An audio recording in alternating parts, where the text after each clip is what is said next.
आप देख रहे हैं तज्जियों, तबसरों और अहम तरीन खबरों पर मुश्तमिल पाकिस्तान का सबसे मुस्तनद और मोतबर न्यूज शो दुनिया मेहर बुखारी के साथ।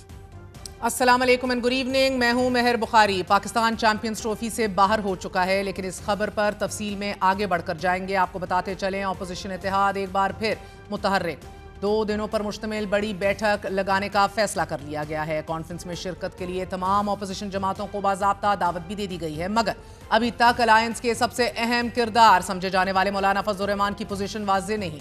पाकिस्तान तहरीक इंसाफ और हुकूमत दोनों ही मौलाना फजल रहमान की वाज़ेह पोजीशन के मुंतज़िर हैं, मगर इस ग्रैंड नशिस्त से पहले ही मौलाना फजल रहमान उम्रे की अदायगी के लिए सऊदी अरब पहुंच चुके हैं, जहां उनका क़याम तवील होने की इतलात आ रही हैं। मौलाना फजल रहमान के मुतालिक इतलात भी आ रही हैं कि उन्होंने ग्रैंड अलायंस में शमूलियत के लिए तहरीक इंसाफ से चंद मुतालबात पर जवाब मांगे थे, मगर तहरीक इंसाफ ने अभी तक मौलाना को कोई ठोस जवाब नहीं दिया। अब ऑपोजिशन की ग्रैंड बैठक तो होगी, लेकिन इस बैठक में मौलाना फजल रहमान जैसा बड़ा ऑपोजिशन किरदार मौजूद नहीं होगा। ऑपोजिशन ने ग्रैंड जिरगे में मुस्तकबिल के लाहे अमल, हुकूमत मुखालिफ तहरीक के एजेंडे और दीगर अदालती और सियासी हिकमत अमली पर गौर करने का फैसला किया है। हुकूमत मुखालिफ इत्तेहाद में तौसी के हवाले से भी अहम पेशरफ सामने आई हैं। तहरीक तहफ़्फ़ुज़ आइन और GDA की मुश्तरका कमेटी तश्कील दे दी गई है। कमेटी में GDA के डॉक्टर सफदर अब्बासी, सरदार रहीम, जैन शाह और हसनैन मिर्जा को शामिल कर लिया गया है, जबकि तहरीक तहफ़्फ़ुज़ आइन पाकिस्तान से साहबजादा हामिद रजा, सलमान अकरम राजा, नासिर शराजी, हलीम आदिल शेख,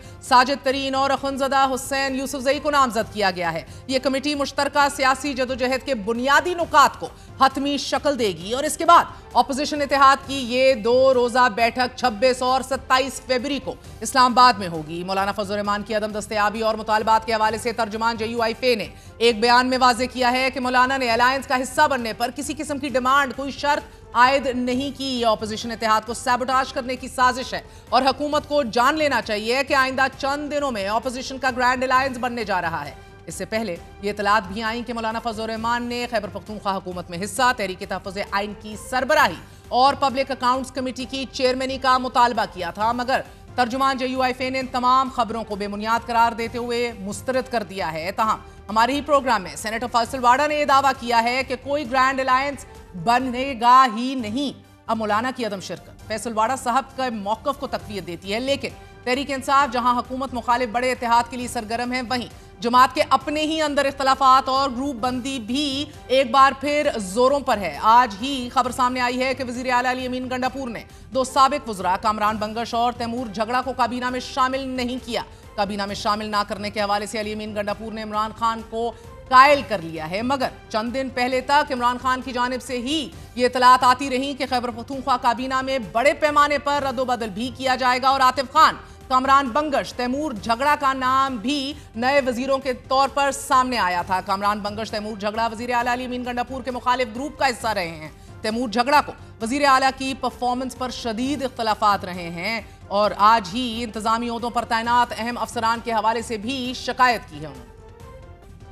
आपको बड़ी खबर देते चलें, 1 नहीं, 2 नहीं, 3 नहीं, 4 मुख्तलिफ औकात में इमरान खान ने बराह रास्त ये पैगाम भी भिजवाया है चीफ मिनिस्टर अली अमीन गंडापुर को कि तैमूर झगड़ा और कामरान बंगश को काबीना में शामिल कर लिया जाए। इसी हवाले से शिबली फराज भी बराह रास्त अली अमीन गंडापुर को इमरान खान का पैगाम दे चुके हैं। उसके बाद सेक्रेटरी जनरल सलमान अकरम राजा भी अली अमीन गंडापुर से इस हवाले से इमरान खान का वाज़ेह पैगाम उनको पहुंचा चुके हैं और फिर एक वकला का वफ्द भी इमरान खान से मिला और उनको ये बताया कि तैमूर झगड़ा की एलिजेड करप्शन के हवाले से अली अमीन गंडापुर को बहुत तहफ़्फ़ुज़ात हैं कि जिसपे इमरान खान साहब ने बकौल हमारे ज़राए ये गिला किया, गुस्सा किया कि चीफ मिनिस्टर की पहले साल की करप्शन की दास्तानें महमूद खान के तीसरे साल की करप्शन की दास्तानों से भी ज़्यादा हैं।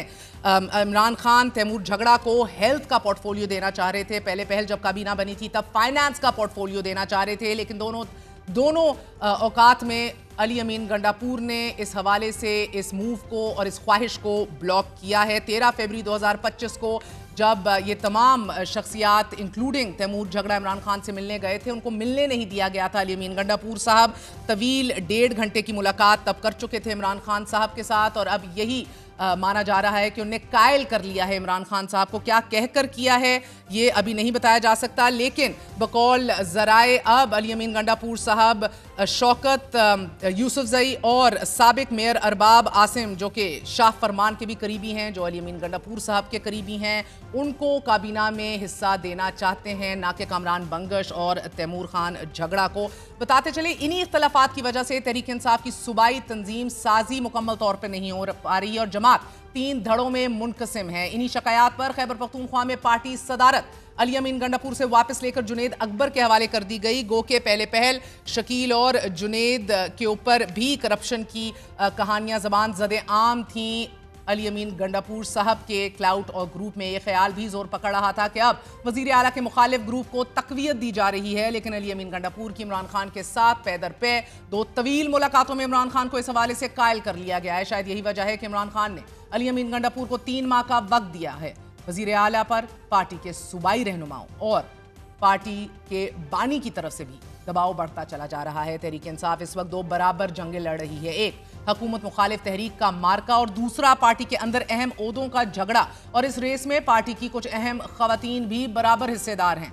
अंदर खाते ये कोशिशें भी हो रही हैं कि वजीर आला के खिलाफ एक फॉरवर्ड ब्लॉक तश्कील दिया जाए। सूरत हाल संगीन है और इस पर GHQ हमला केस भी तलवार बनकर पार्टी पर लटक रहा है। इस केस के फैसले से तहरीक इंसाफ की सूबाई हुकूमत समेत मरकजी लीडरशिप 118 रहनुमाओं के ऊपर सब फारिग मुमकिन तौर पर हो सकते हैं इस केस के अंदर। इसी हवाले से बात करेंगे। हमारे साथ मौजूद है तहरीक इंसाफ के सीनियर रहनुमा शौकत यूसुफजई, जो मुमकिन तौर पर अब काबीना का हिस्सा बनने जा रहे हैं, और उसके साथ ही हमारे साथ बैरिस्टर अकील मलिक, मुशीर वजारत कानून भी शामिल हैं। शौकत यूसुफजई साहब, बहुत बहुत शुक्रिया साथ देने का। फरमाई दीजिएगा कि अहम तरीन फैसला है, 1 नहीं, 2 नहीं, 3 नहीं, 4 मुख्तलिफ औकात में इमरान खान साहब ने कामरान बंगश और तैमूर झगड़ा की इंक्लूजन काबीना के अंदर इस हवाले से पैगाम भेजे, 3 दफ़ा राइटिंग में भी भेजे। क्या बात हुई कि ये फैसला रिवर्स हो गया?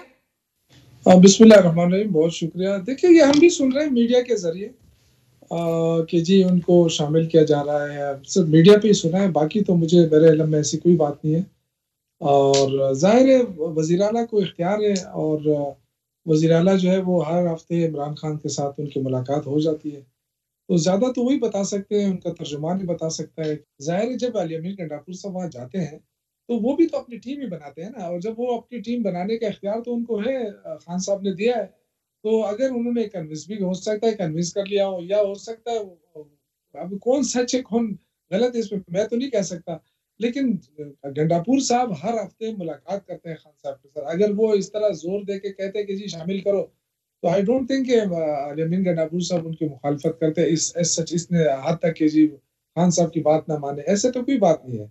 अच्छा। दोनों मतलब जाहिर है शायद इमरान खान ने भी इतना जोर नहीं दिया। गो कि मैं आपको 3 चीजें गिनवा चुकी हूँ जब बार बार कहा, मगर एक बात बताऊं, वुकला जब गए तो सर मुझे अपने जराए से मालूम हुआ कि उन्होंने बताया, तब भी बताया बराह रास्त के गंडापुर साहब को इनकी एलिजिड करप्शन के हवाले से बड़े रिजर्वेशंस हैं। उसके ऊपर इमरान खान साहब नाराज हुए, ये भी मैं आपको खबर दे रही हूँ। उन्होंने कहा कि जितनी अभी करप्शन की कहानियां मैं सुन रहा हूँ खैबर पख्तूनख्वा में, इतनी तो महमूद खान की तीसरे साल तक भी नहीं सुनी थी। अली अमीन गंडापुर साहब ने, मेरे जराए बता रहे हैं, ये तक कहा कि मैं और 2 ऐसे अशखास फॉर्म 45 के जो डसे हुए हैं फॉर्म 45 के, उनको इंक्लूड कर लेता हूं इसके अंदर, जिसके अंदर एक आपका नाम लिया गया शौकत यूसुफजई साहब काबीना में डालने के हवाले से, और दूसरा आपके अरबाब आसिम साहब का नाम लिया गया जो शाह फरमान के बड़े करीबी हैं, जो कि वजीर आला गंडापुर साहब के बड़े करीबी हैं। तो आप दोनों की बात हो रही है कि इन कामरान बंगश और झगड़ा को फारिग करके आप दोनों को ले लेते हैं, वो आप काबिल कबूल हैं? तो जी मेरे ख्याल से मेरे इल्म में तो ऐसी कोई बात नहीं है। आपको कहाँ से हो सकता है आपको इन्फॉर्मेशन मिली हो, लेकिन मुझे ऐसी कोई इन्फॉर्मेशन नहीं, क्योंकि मैं तो देखिए मेरे पास तो ना पार्टी का ओहदा है ना गवर्नमेंट का ओहदा है, लेकिन मैं सिर्फ अपनी पार्टी के साथ खड़ा हूँ, ना मैं किसी ग्रुप में हूँ। ये पता नहीं है मेरी खुशकिस्मती है बदकिस्मती है, ना मेरा कोई वो ग्रुप में भी होता तो कम कोई जाके मेरी सिफारिश कर देता, लेकिन उसमें भी नहीं हूँ। मगर शौकत यूसुफजई साहब, फिर आपको दुख नहीं होता कि जब आप जमात के अंदर एक इतने हसास और सेंसिटिव टाइम के ऊपर इतनी तोड़फोड़ और सियासत देखते हैं, अंदर से खींचातानी देखते हैं, लेग पुलिंग देखते हैं, बाहर से आपको दुख तो होता होगा, आप खुद तो ग्रो में नहीं है, मगर ये करप्शन वाली कहानी तो शकील के खिलाफ भी यूज हुई, जुनेद के खिलाफ भी यूज हुई, दोनों रिवर्स हो गई। तो ये अंदर से ग्रो बंदी जो है ये तो बहुत ज्यादा एक इशू बन रहा है जमात के लिए, स्पेशली एट अ टाइम जब आपका लीडर पाबंद सलासिल है। बस बदकिस्मती मैं कहूँगा, क्योंकि ये नहीं होना चाहिए ग्रुप बंदी। और मगर है ग्रुप बंदी में सच इस तरह है कि जो आपको मीडिया पे नजर आ रहा है, आप कह रहे हैं जैसे ये असल सिराज में नहीं अहमद है। साहब का इशू आ गया। नहीं, ऐसा नहीं है कि जिसमें हम ये कहें कि जी पार्टी को बड़ा नुकसान हो रहा है। पार्टी को कोई नुकसान नहीं हो रहा, ये मैं आपको बता दूं। अभी तक जो ग्रैंड अलायंस के लिए कोशिशें हो रही हैं, जो टीम बनी है वो कर रही है। जहां तक लोगों का निकलने का सवाल है, वो आपको पता है कि इमरान खान की आवाज पे वो निकलते हैं। तो हम हमारे से कोई चले भी जाए, तो आपने देखा है बहुत सारे लोग चले भी गए थे, तो क्या फर्क पड़ा था। अभी भी अगर कोई जाना चाहे तो जा सकता है, कोई ऐसा इशू नहीं बनेगा। लेकिन मैं ये कहता हूँ कि क्यों, मतलब ये कि हमें अपनी चीजें जो है, अगर हमें कोई इख्तिलाफ भी है तो हमें पार्टी का फोरम मिला हुआ है, हम उस पे लड़ते हैं, झगड़ते हैं। ये पार्टी का, ये वर्कर का हक होता है कि उस फोरम के ऊपर आवाज उठाए। अगर मैं मीडिया के ऊपर आके बताऊं ना कि मेरे साथ ज्यादतियां हो रही हैं, तो फिर मेरे ख्याल से फिर मेरा कोई हक नहीं बनता कि मैं फिर पार्टी के साथ कहूं कि जी मैं बड़ा लॉयल हूँ। मेरा जाती ख्याल है। सर मगर मसला ये है कि ये यकीनी तौर पर पार्टी और जो वर्कर है, जो वोटर है, उसको ज़रूर मायूस कर रहा है। एक ऐसे वक्त में ये ग्रोबंदी हो रही है और तगड़ी तरीन होती चली जा रही है कि एज आई सेड कि जब इमरान खान पाबंद सलासल हैं, अच्छा, उन तक एक्सेस नहीं है। और मैं एक आपके बात ऊपर आपसे बात कहूं। बात पूरी सर, मसला इधर ये है कि चाहे मोबिलाइजेशन हो, चाहे डिसिप्लिन हो, या चाहे प्लानिंग हो, ये तमाम तर मराहिल जो हैं ये मुतासर होते हैं बराह रास्त जब आपकी अपनी इन फाइटिंग अरूज पे होती है। आपने खुद भी हाल ही में इसको पिन पॉइंट किया था जब रुकना था और नहीं रुके थे और डी चौक तक 26 नवंबर तक चले गए थे कि फैसले कौन कर रहा है, प्लानिंग किसकी थी, नाकिस प्लानिंग थी। तब आप देख रहे थे बैरिस्टर सैफ जो हैं वो बराह रास्त कह रहे थे कि हमें ये अहकामात मिले, संजानी पे रुक जाएं, बीबी नहीं रुक रही। ये तमाम तो चीज़ें मायूस करती हैं, बड़ा डीमोटिवेट करती हैं आपके वोटर को। तो ये कहना कि पार्टी के ऊपर कोई फर्क नहीं पड़ा, ये मैं नहीं समझती ये दुरुस्त है। नहीं, मैं असल में जो दूसरी पार्टियां हैं ना, उसमें और तहरीक इंसाफ में ये फर्क है कि ये जितने भी आपको नजर आ रही है, अपेरेंटली जो लड़ाइयाँ नजर आ रही हैं या जो उनके बयानात नजर आ रहे हैं, मैं ये कह रहा हूँ कि वर्कर को गुस्सा दिला रहा है, मायूस नहीं हो रहे हैं। वर्कर को गुस्सा है कि खान जेल में और ये क्या कर रहे हैं। तो उनका जो जज्बा है ना निकलने का या तहरीक चलाने का, वो कभी कम नहीं हुआ। ये मैं आपको गारंटी सर करता मैं हूँ। वो निकलेगा किसके ये पीछे जितने जब भी आप लीडर आपस हैं, में गुत्तम गुत्ता हुए होंगे, चपेड़े भी मार रहे होंगे, सियासत भी कर रहे होंगे, लेग पुलिंग भी कर रहे होंगे, वो निकलेगा और किसकी क़यादत में बाहर निकलेगा, किसको फॉलो करेगा। ये एक नहीं मुतअद्दिद बार आप देख चुके हैं कि इस तरह की एक बदकिस्मती से एक सिचुएशन ज़रूर पैदा हुई है कि जिधर कभी चीफ मिनिस्टर गायब हो गए, कभी दूसरी क़यादत मौजूद नहीं थी, कभी बीबी जो है वो बिस्मिल्लाह करके आगे बढ़ रही थी और फिर खुद गायब हो गई। And I am not getting into the merits और demerits of any of these situations, मगर ये हो रहा है। सो यू कैन नॉट से कि ये नहीं हो रहा। सर मरवत साहब जनरल सेक्रेटरी के खिलाफ नालाए नाराज हैं, चीफ मिनिस्टर साहब जो नाम तजवीज़ किए जाते हैं उनको इंक्लूड नहीं करना चाहते, उसके बाद जो उनके मुखालिफ ग्रुप में हैं उनको सुरखरू करके सूबाई क़यादत दे दी जाती है। सो आई ऑल्सो अंडरस्टैंड यूसुफ जई साहब के एक ऐसे वक्त के अंदर पार्टी का सर्वाइव करना भी एक बहुत बड़ा चैलेंज है। यकीनन है आप लोग बहुत बड़े ऑड्स के अगेंस्ट खेल रहे हैं और लड़ रहे हैं और अपनी बका की जंग लड़ रहे हैं, बट आप आपस के अंदर ही एक दूसरे को खत्म करके जमात को नुकसान पहुंचा रहे हैं। देखिए, जो भी इस तरह कर रहे हैं ना वो एक्सपोज हो जाएगा, क्योंकि आपने कहा कि किसकी क़यादत में वर्कर जो निकलेंगे। देखिए, हमारे सामने बड़ा क्लियर वो है, इमरान खान ने किसको नामजद किया है। बैरिस्टर गौहर चेयरमैन है, यहाँ पे सूबाई सदर जुनैद खान है, चीफ मिनिस्टर अली अमीन गंडापुर है। तो हमें किसी और तरफ देखने की जरूरत ही नहीं है। जब इमरान खान ने इनको नामजद किया तो ये हमारे लीडर हैं, हम वर्कर हैं, तो हम इनके पीछे जाएंगे। जिधर आप लोग आपस के अंदर ही इतनी तफरीक दर तफरीक और तकसीम दर तकसीम का शिकार हैं, ग्रैंड अलायंस के अंदर क्या दीगर जमातें इनसिक्योर नहीं होंगी आपके साथ अलायंस में जाने के लिए, आपके साथ कदम बढ़ाने के लिए?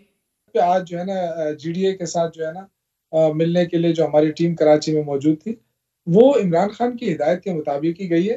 तो जो जो तहफ़्फ़ुज़ात आते हैं सामने, जैसे मौलाना साहब के तहफ़्फ़ुज़ात थे, बिल्कुल थे, लेकिन कुछ हमारे तहफ़्फ़ुज़ात भी थे, वर्करों के भी तहफ़्फ़ुज़ात थे, क्योंकि एक बहुत बड़ा आपको पता है कि लड़ाई रही है दोनों पार्टियों के दरमियान और काफ़ी हद तक डीप चले गए थे। तो उसमें थोड़ा-सा टाइम लगेगा और बहुत सारी चीज़ें जो है ना वो इसलिए तय हो रही हैं वो ये कि जो कुछ नुकात ऐसे हैं जैसे रूल ऑफ लॉ नहीं है, पार्लियामेंट की बालादस्ती नहीं है,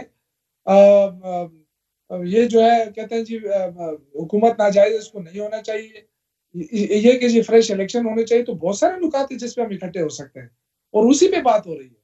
और इन तो इन इंशाल्लाह इन ताला इन, इन मुझे तो लगता है मुश्तरका कि नुकात इससे की पहले मौजूदगी ये में ख्याल वो रखेंगे। कौन से ऐसे पॉइंट्स हैं जिसके ऊपर रिजर्वेशंस हैं, मौलाना फजल रहमान को भी, जीडीए को भी, दीगर जमातों को, जरा उसके ऊपर भी जरा रोशनी डालिएगा।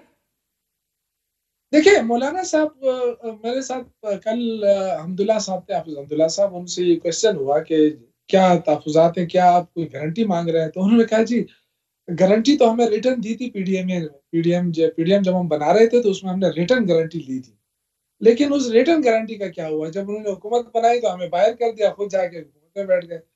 तो कहते हैं कि गारंटी-वारंटी कुछ भी नहीं है, लेकिन सिर्फ़ जो तहफ़्फ़ुज़ात हैं, जो एक-दूसरे के खिलाफ काफ़ी हद तक जा चुके थे, उस पे बातचीत हो रही है और वही चीज़ें सॉल्व हो रही हैं जो क्योंकि ऊपर मौलाना लेवल साहब को तक तो तो सिरे से बातचीत ये गिला है कि उनका मैंडेट चोरी करके केपी में आपको दे दिया गया है, तो इस हवाले से क्या तो वही मैं कॉमन आपसे अर्ज़ ग्राउंड कर आप रहा हूँ ना। ढूंढेंगे? जी, जी, वही अर्ज़ कर रहा हूँ ना, उन्होंने यही डिमांड रखा है ना कि फ्रेश इलेक्शन हो और केपी में भी हो। तो मेरे ना ख़्याल से तेरा ना फ्रेश मेरा इलेक्शन नया से तो हम इलेक्शन नहीं हो जाए, भागते। ठीक है। और सर ये बताइएगा, जीडीए के क्या तहफुजात हैं? नहीं, जीडीए के कोई इस तरह सच ऐसे तहफ़्फ़ुज़ात नहीं है जिनको हल ना किया जा सके। वो तो सिर्फ़ ज़ाहिर है कि हर पार्टी का अपना नज़रिया तो हम नहीं उनसे ले सकते ना कि आप हमारे नज़रिए पे चलें। तो वो हर पार्टी अपना-अपना देती है, और वो आप जब कब तक ये आएँगे खान उम्मीद साहब रख से रहे हैं बात कि करेंगे। आपको लग रहा है कि ये तमाम तर एक एक कॉमन प्लेटफॉर्म के ऊपर इकट्ठा होके तमाम सियासी जमातें जो हैं वो मोबिलाइज होंगी स्ट्रीट्स के थ्रू? इंशाअल्लाह मुझे उम्मीद है इंशाअल्लाह कि ईद से पहले-पहले ग्रैंड अलायंस बन जाएगा। क्योंकि जो अब तक पेशरफ्त हुई है उसमें काफ़ी हौसला अफ़ज़ा है। मेरी जहाँ तक बात हुई है अपने लीडर्स के साथ, तो काफ़ी हौसला अफ़ज़ा है और ये पहली दफ़ा ऐसा हो रहा है कि लोग ये समझ रहे हैं कि इस हुकूमत को अब और नहीं रहना चाहिए। तो फिर यूसुफ जई दूसरी साहब, मौलाना जगह फजल रहमान साहब तो 2 दिन पहले ही उम्रे पे चले गए हैं। आप कह रही हैं ईद से पहले ही ये हतमी शक्ल इख्तियार कर लेगी। इतनी बड़ी बैठकें हो रही हैं, मौलाना साहब मौजूद नहीं हैं और अब तो शायद रमज़ान पूरा करके ही वापस आएंगे। उनकी अदम मौजूदगी में किस तरह आप ये उम्मीद लगाए बैठे हैं? नहीं, उनका तो ख़ैर तर्जुमान है ना, उनका उन्होंने तो मुर्तज़ा साहब के हवाले किया हुआ है। दूसरी जो उनसे जो बातचीत हुई है, वो तो मुकम्मल हो गई है ना।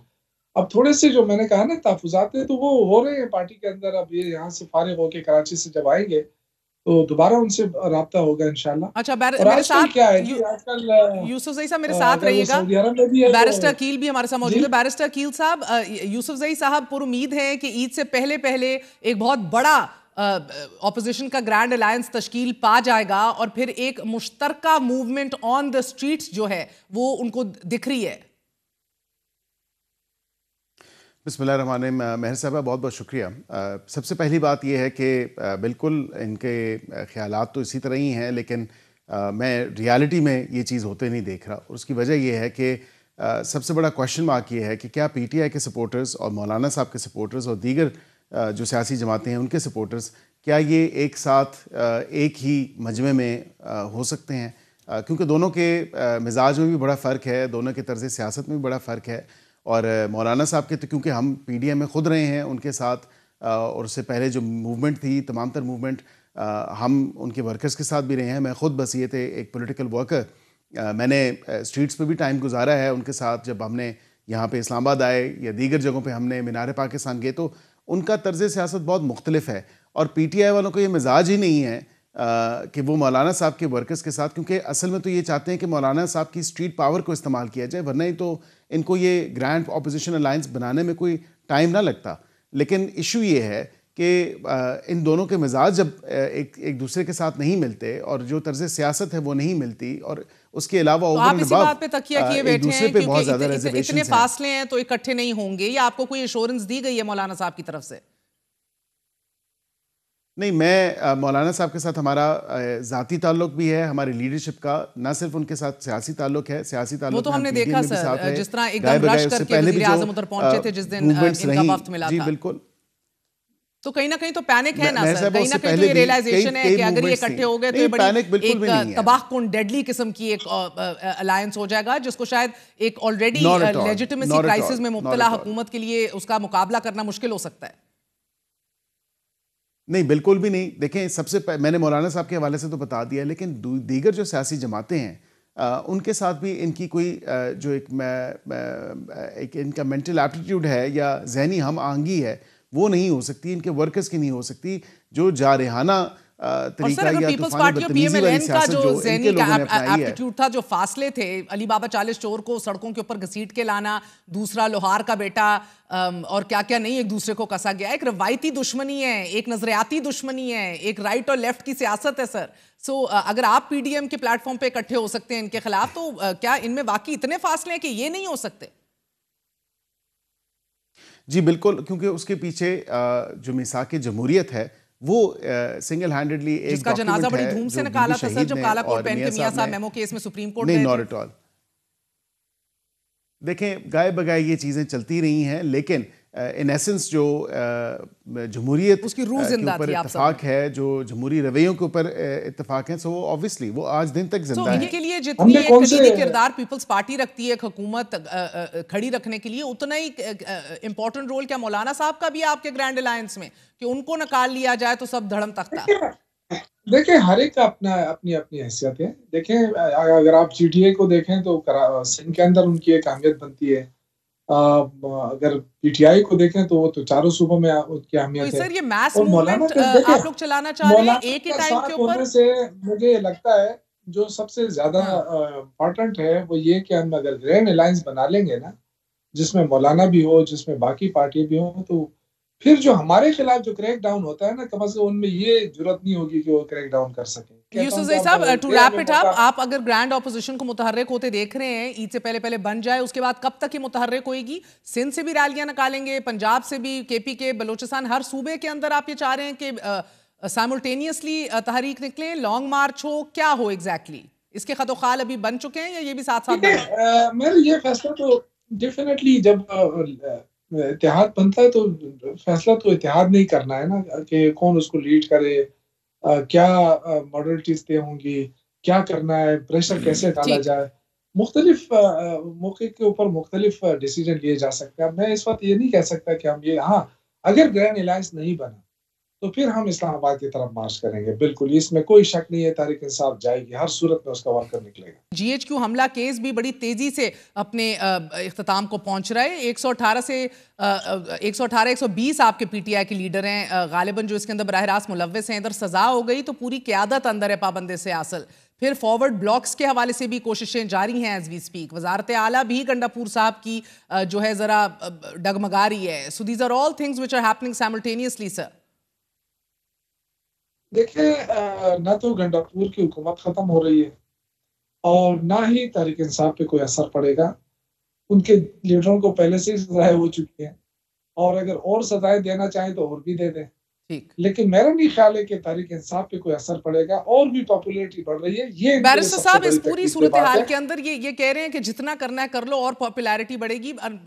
यू लाइक इट और नॉट सर, पिछले 2-2.5 साल से तो ऐसा ही हो रहा है जब से वोट ऑफ नो कॉन्फिडेंस से निकाला है, और वो मजीद जो है एक मसला पड़ता रहता है, ये इशू बढ़ता चला जा रहा है। बेहतर नहीं है कि इसको कहीं ना कहीं पॉलिटिकली एंगेज करके हल कर लिया जाए? देखिए, पॉलिटिकल एंगेजमेंट की या पॉलिटिकली एंगेज करने की जो बात है वो हमने की है। बिल्कुल, हमने बैठ के इंतजार भी किया। 45 छोड़ दे वो सारी उन बातों को। I mean early election sir, is there a possibility for early elections? नहीं, पाकिस्तान अभी किसी भी जल्द इलेक्शन का या मिड टर्म इलेक्शन का मुतामिल नहीं हो सकता। जिस हवाले से इकोनॉमिक आउटलुक है आपकी, इकॉनमी के ऊपर जो काम किया जा रहा है, जो मईशत बेहतरी की तरफ बढ़ रही है, आप चाहती हैं कि इलेक्शन हो जाए ताकि तमाम तर जो है प्रोसेस वो रुक जाए, तमाम तर पॉजिटिव इंडिकेटर्स ख़त्म हो जाएं, तमाम तर जो इकोनॉमिक गेन्स हैं वो ख़त्म हो जाएं। तो ऐसा तो पॉसिबल नहीं हो सकता। तो मेरे ख्याल से इनके जो लीडर अडयाले में बैठे हैं वो पॉलिटिकल एंगेजमेंट चाहते ही नहीं है। वो गैर जमहूरी रवैयों पे यकीन रखते हैं और वो अच्छा ठीक है। यूसुफ ज़ई साहब, आखिरी सवाल ये कह रहे हैं कि अर्ली इलेक्शंस का तो सवाल ही पैदा नहीं होता कि आपसे डिस्कस किया जाए।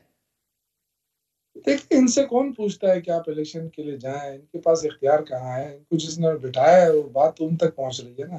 फिर उन्हीं से मांग ले जिनको खत लिख रहे हैं। हम तो आपसे मांग ही नहीं रहे हैं कुछ। हम आपसे क्यों मांगे? आपके पास तो खुद कुछ नहीं है देने को, तो हम आपसे क्यों मांगे? और वो तो पता चल गया कि आपके पास सर मांग ले उनसे, वो तो कह रहे खत मौसूल ही नहीं हुआ। बैरिस्टर कील साहब, ये सुप्रीम कोर्ट बार एसोसिएशन की तरफ से भी बड़ा सख्त एलामिया है, पीका लॉज के खिलाफ इनको रद्द किया गया, ये बड़ी खबर है। सुप्रीम कोर्ट बार एसोसिएशन भी रिजेक्ट कर रही है आपके पीका लॉज को, मीडिया सेंसरशिप को, कंट्रोलिंग को। ये तमाम तर सेगमेंट्स ऑफ सोसाइटी को आप ऑस्ट्रेसाइज करके दीवार से लगा के बाकी 5 साल मुकम्मल कर लेंगे? देखिए, मैं समझता हूं कि बड़ी अच्छी बात है कि सुप्रीम कोर्ट बार एसोसिएशन ने एंगेज किया जर्नलिस्ट के साथ। मैं पहले भी ऑन रिकॉर्ड हूं कि इसमें ज़्यादा बेहतर मशावरत हो सकती थी, लेकिन क्योंकि ये तमाम तर तूफ़ान बदतमीज़ी जो fake news, misinformation, disinformation का चला हुआ है, ये इसको कर्व करना, एआई की जो डीप फेक्स हैं या अदरवाइज एआई की जनरेटेड वीडियोज़ और इमेजेस हैं, इसको एड्रेस करना, इस पर तो आप लोग भी मुत्तफिक हैं, लेकिन उसमें मजीद बेहतरी आ सकती थी। इसीलिए आपकी जॉइंट एक्शन कमेटी को या टास्क फोर्स को हमने कहा कि वो एंगेज करे। अभी सुप्रीम कोर्ट बार एसोसिएशन ने किया है, बड़ी अच्छी बात है। कौन सी बंदूक होती है गनपट्टी पे कि एंगेजमेंट से पहले आप कानून साजी कर लेते हैं और कानून साजी करके एंगेजमेंट की तरफ बढ़ते हैं? ये कौन सी कैफियत है? मैं देखिए, अभी रूल्स बनने हैं, समझना चाह भी नहीं रही। मैं तो ऑन रिकॉर्ड हूं, मैं तो ऑन रिकॉर्ड हूं मेहर साहिबा। मैंने यही अर्ज किया कि मजीद बेहतरी। बहुत शुक्रिया बैरिस्टर कील साहब हमारे साथ मौजूद थे। शौकत यूसुफ से आपने गुफ्तगू सुनी। अहम तरीन इशू की तरफ बढ़ेंगे एक वक्फे के बाद।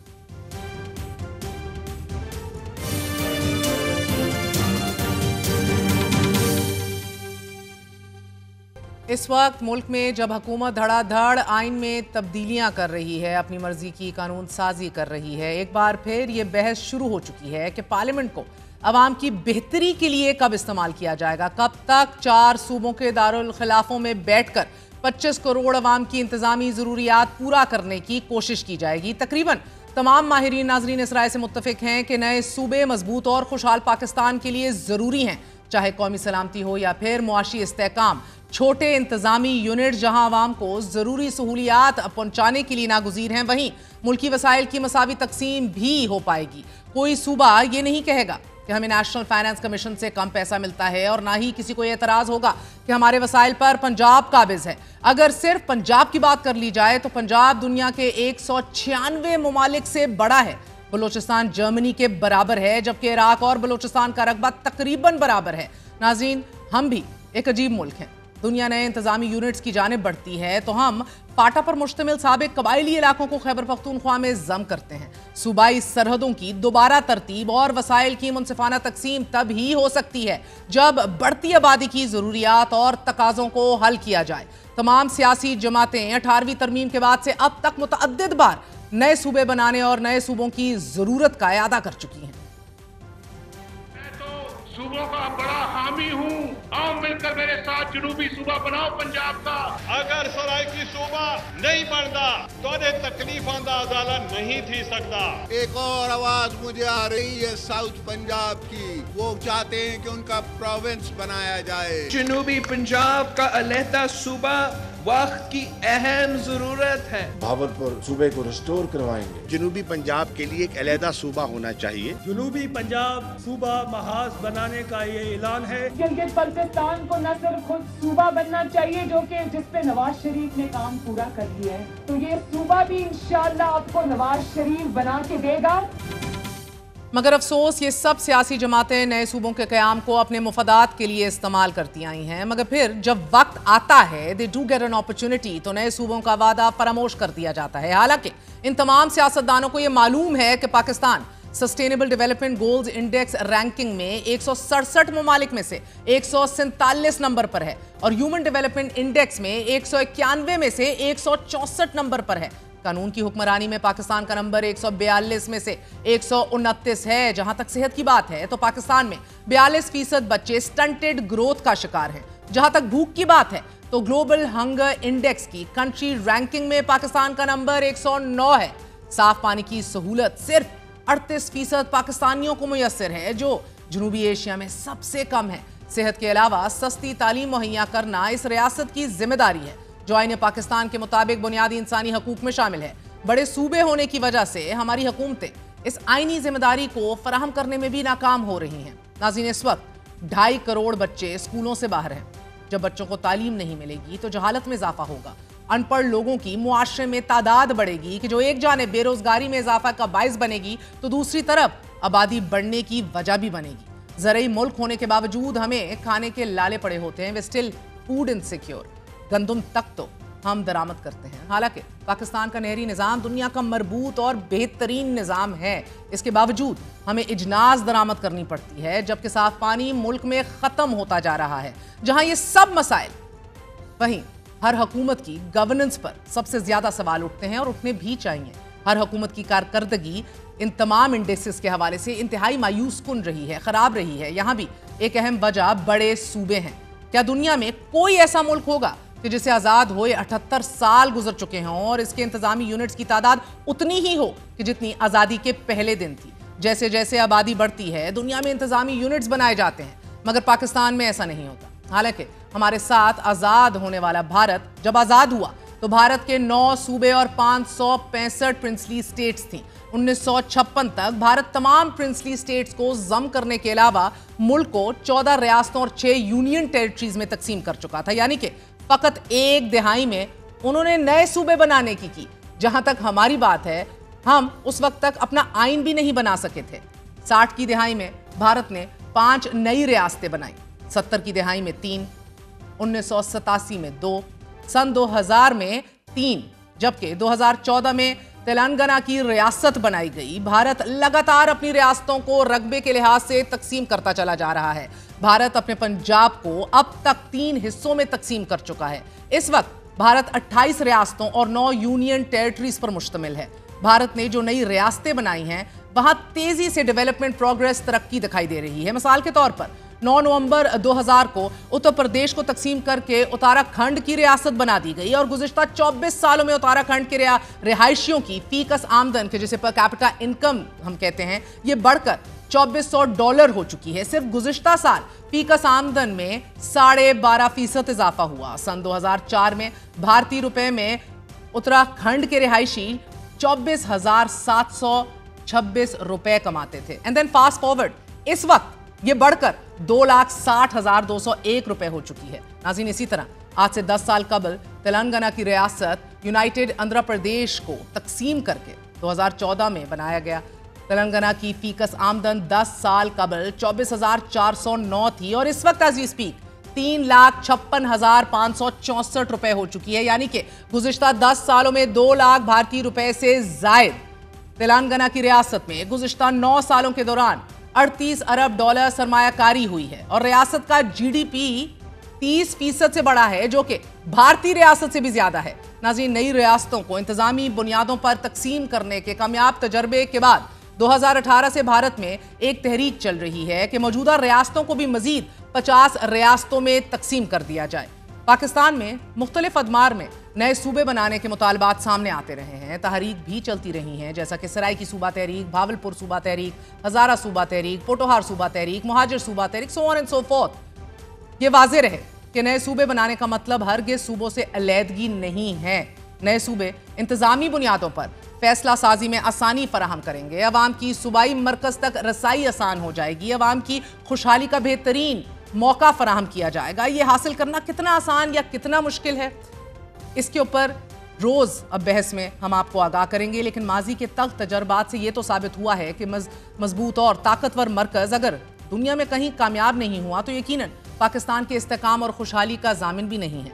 सूबाई असीबत का खात्मा सिर्फ इख्तियारात और वसाइल की मुनसिफाना तकसीम और छोटे इंतजामी यूनिट से ही हासिल किया जा सकता है। महरूमियों और एहसास अदम तौजी सिर्फ उस वक्त कम होगी कि जब लोगों के नुमाइंदे उनकी रीच में होंगे, उन तक उनका एक्सेस होगा। लाहौर में बैठा वजीर आला राजनपुर में रहने वाले शहरी या फिर MPA का दो क्या ज़रूरियात क्या समझेगा?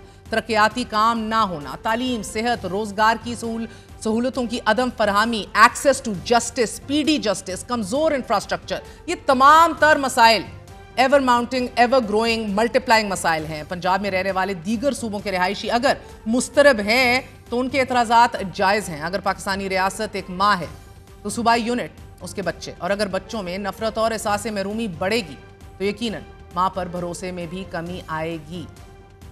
एक छोटा सा वक्फा लेते हैं, वक्फे के बाद हाजिर होंगे। Stay with us.